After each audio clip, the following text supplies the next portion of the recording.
Jeremiah Lyle was born in Centerville, Ohio. She was one of 4 kids raised by a single mother. Her mom was all about the church and attended 6 days a week as a devout member. This resulted in Jeremiah being a responsible young lady with a good head on her shoulders. She attended the University of Toledo, studying to become a veterinarian. She had known her boyfriend Jason Bates Jr. since they were kids and was deeply in love with him. They had met at church. They felt that they were soulmates. Eventually, they conceived their daughter Milani, who was the love of their lives. They both embraced parenthood and spent lots of time with their daughter, showering her with attention and affection. On September 21st, Jason was working as a rideshare driver. He had Jeremiah and Milani in the back seat of the car so the customer could sit up front. He was doing a pickup.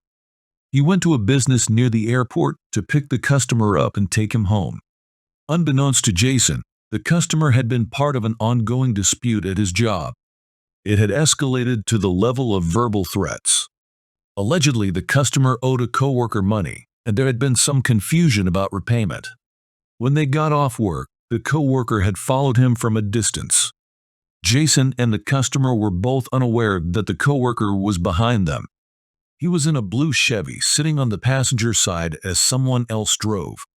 As Jason exited Interstate 75, the blue Chevy sped up and the coworker leaned out the window and fired a gunshot that entered through the trunk of Jason's car and came out of the back seat, striking Jeremiah as she sat right next to Milani.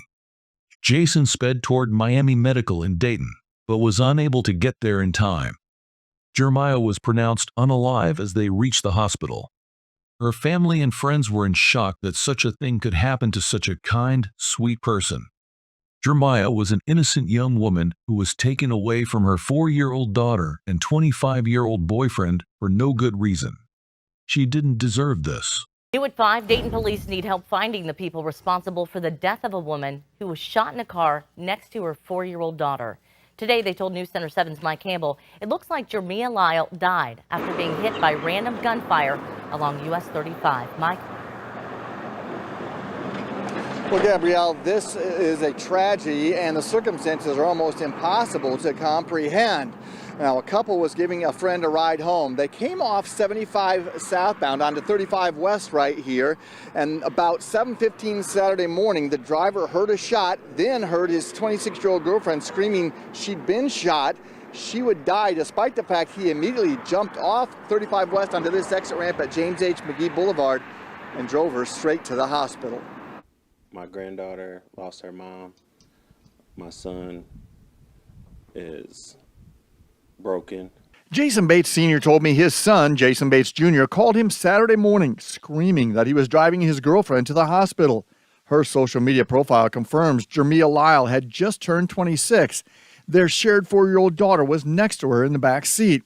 The random bullet that flew through the trunk of the car hit Jeremiah, taking her life. I'm standing on business for her. I want to know who did this. Please pay attention. If you know anything or you saw anything or heard anything. Dayton Police Major Brian John said they need community help to solve this case. They confirmed that Lyle's boyfriend, who was driving a friend home from the area of the airport, he drove down 75 south and took the ramp to 35 west. There was no sign of danger. There's no indication of any road rage. There's no vehicles following our victim's vehicle. Nothing like that. Lyle's boyfriend told police he saw 2 cars exit onto Germantown right after he heard the shot. Police shut down the ramp and did find a single bullet casing. Their theory now is that those 2 cars may have come off 75 northbound onto 35 west and possibly been involved in a road rage incident where someone fired a weapon. The bottom line is a woman that graduated from Centerville High School and was a devoted mother has left a 4-year-old daughter behind. Insane is my only words. I just don't understand. Back live here, police believe the 2 cars that exited 35 westbound immediately after the gunshot were a blue Impala and a white car, possibly a 4-door. They are asking anyone that saw or heard those vehicles or vehicles like that on Saturday morning to give them a call or call Crime Stoppers at 937-222-STOP. And police are actually asking Crime Stoppers to up the reward in this case because they want that information very badly. Reporting live, Mike Campbell, News Center 7. Jason and Milani were both traumatized. They will share the memory of this terrible event for life. They both witnessed Jermiah's last moments, her last words. We have new developments in a Dayton homicide. A mother talked with News Center 7 about gunfire which killed her daughter. I'm James Brown. And I'm Gabrielle Enright. Cheryl McHenry is off today. This happened while Jermiah Lyles was in a car on US 35. News Center 7's Mike Campbell joins us live after speaking with Lyles' mother. Mike, she told you a number of bad decisions led to her daughter's death. Well, that's right, Gabrielle. Now, we learned from police that they arrested a 23-year-old man who apparently fired shots at a passenger in the car that Jermiah Lyles was riding in. That shooter apparently exited off 35 right here at the Germantown Avenue exit, unaware that he had missed his target and ended a 26-year-old mother's life. Disheartening. It makes me angry. It makes me frustrated. Renetta Lyles received the worst calls of her life last Saturday morning. She drove straight to the hospital after learning her daughter Jermiah had been shot. It was a devastating moment to have to go to the hospital and have a police officer put you in a different room so that you can wait to talk to a doctor. Lyles said she never got to see her beautiful daughter alive. She says Jermiah and her 4-year-old daughter were riding with the little girl's father. She wishes the driver would have taken Jermiah and the 4-year-old home before picking up a private rideshare near the airport. That fare got into the front passenger seat, but he'd apparently just had an argument with a co-worker. The suspect in this case did follow the victim's vehicle when she was riding in from the airport. Police gathered evidence finding the shell casing that they think hit the vehicle and Jermiah Lyles. They eventually served a search warrant, finding a gun and arresting 23-year-old Noah Corbett for suspicion of involvement in the crime. Decisions bring about consequences. Renetta Lyles said all the wrong decisions in this case leaves a little girl without a mother and leaves her without her daughter. She was loving. She was caring. She would do anything for anybody that anybody asked. One thing for certain, she loved her daughter. Back live here, police told me the shooter stayed about 10 seconds behind the car Lyles was riding in from the airport until the vehicles came off 75 onto 35 here.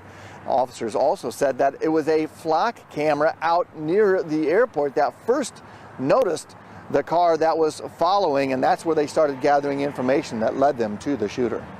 Reporting live, Mike Campbell, News Center 7.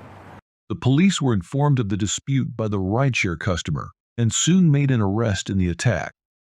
23-year-old Noah Corbett was arrested after the police were able to recover a shell casing from the scene of the shooting that matched a gun Corbett had in his possession.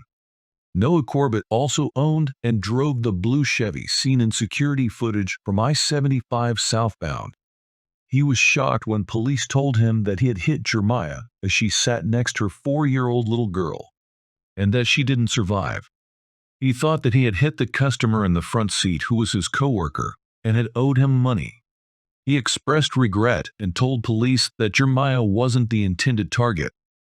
Noah Corbett was charged with murder, discharge of a firearm, and felonious assault. He pleaded not guilty on all counts. He was issued a $1 million bond and remains in custody awaiting trial at this time.